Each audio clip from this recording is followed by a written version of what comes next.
ಈ ಟೌನ್ಶಿಪ್ ವಿಚಾರಕ್ಕೆ ಸಂಬಂಧಪಟ್ಟಂತೆ ಸಿಎಂ ಹೇಳಿಕೆ ಕೊಟ್ಟಿದ್ದಾರೆ. ನೆನೆಗುದಿಗೆ ಬಿದ್ದಿರುವಂತಹ ಬಿಡದಿ ಟೌನ್ಶಿಪ್ಗೆ ಮರುಜೀವ, ಅತ್ಯಾಧುನಿಕ ಎಐ ಸಿಟಿಯಾಗಿ ಅಭಿವೃದ್ಧಿಪಡಿಸಲಾಗ್ತಾ ಇದೆ ಅಂತ ಬಿಡದಿ ಯೋಜನೆ ಕುರಿತಂತೆ ಸಿಎಂ ಡಿಕೆಶಿ ವಿಡಿಯೋ ಹೇಳಿಕೆಯನ್ನ ಬಿಡುಗಡೆ ಮಾಡಿದ್ದಾರೆ.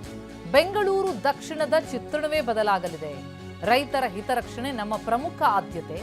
ಹಿಂದಿನ ಸರ್ಕಾರದಿಂದ ಎಕರೆ ಕೇವಲ 25 ಲಕ್ಷ ರೂಪಾಯಿ ನಿಗದಿಯಾಗಿತ್ತು. ನಮ್ಮ ಸರ್ಕಾರ ಎಕರೆಗೆ 3 ಕೋಟಿಗೂ ಹೆಚ್ಚು ಪರಿಹಾರ ಕೊಡುತ್ತೆ.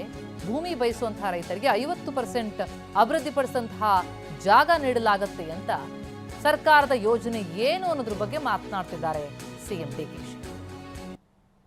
ನಮಸ್ಕಾರ. ಬಹಳ ವರ್ಷದಿಂದ ನೆನೆಗುದ್ದಿಗೆ ಬಿದ್ದಂತ ಈ ಬಿಡದಿ ಟೌನ್ಶಿಪ್ ಮುಂದುವರಿಸ್ತಾ ಇದ್ದೇವೆ. ಉತ್ತಮ ರಸ್ತೆ, ಮೆಟ್ರೋ ಸೌಲಭ್ಯ, ಕ್ರೀಡಾಂಗಣ, ವಸತಿ, ಉದ್ಯಾನವನ ಒಳಗೊಂಡಂತ ಈ ಎಐ ಸಿಟಿ ಇದಾಗಲಿದೆ.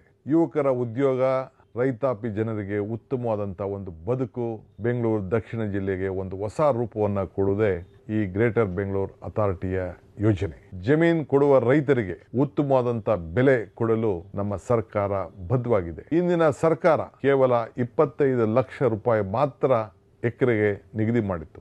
ಆದರೆ ನಮ್ಮ ಸರ್ಕಾರ ಪ್ರತಿ ಎಕರೆಗೆ 3ಕ್ಕೂ ಹೆಚ್ಚು ಕೋಟಿ ರೂಪಾಯಿ ಕೊಡಲು ನಿರ್ಧಾರವನ್ನ ಮಾಡಿದ್ದೇವೆ. ಹಣ ಬೇಡ ಎನ್ನುವಂತ ರೈತರಿಗೆ 50% ಅಭಿವೃದ್ಧಿ ಪಡಿಸಂತ ಜಾಗವನ್ನ ಕೊಡಲಿಕ್ಕೆ ನಮ್ಮ ಸರ್ಕಾರ ತೀರ್ಮಾನವನ್ನು ಮಾಡಿದೆ. ಈ ಯೋಜನೆಗೆ ಜಮೀನು ಬೇಡ ಅನ್ನೋರಿಗೆ ಯಾರಿಗೂ ಕೂಡ ಒತ್ತಾಯವನ್ನ ಮಾಡಲಿಕ್ಕೆ ನಾವು ತಯಾರಿಲ್ಲ. ಇಂದಿನ ಸರ್ಕಾರ ರೆಡ್ ಝೋನ್ ಇರಬೇಕು ಅಂತೇಳಿ ಏನು ಆದೇಶವನ್ನು ಮಾಡಿದೆಯೋ ಅದನ್ನೇ ಮುಂದುವರಿಸ್ತೇವೆ. ಯಾರಿಗೆ ಅಭಿವೃದ್ಧಿ ಬೇಕೋ ಸರ್ಕಾರ ಜೊತೆಗೆ ಸಹಕಾರ ಕೊಡಿ. ನಿಮ್ಮ ಅಭಿಲಾಷದ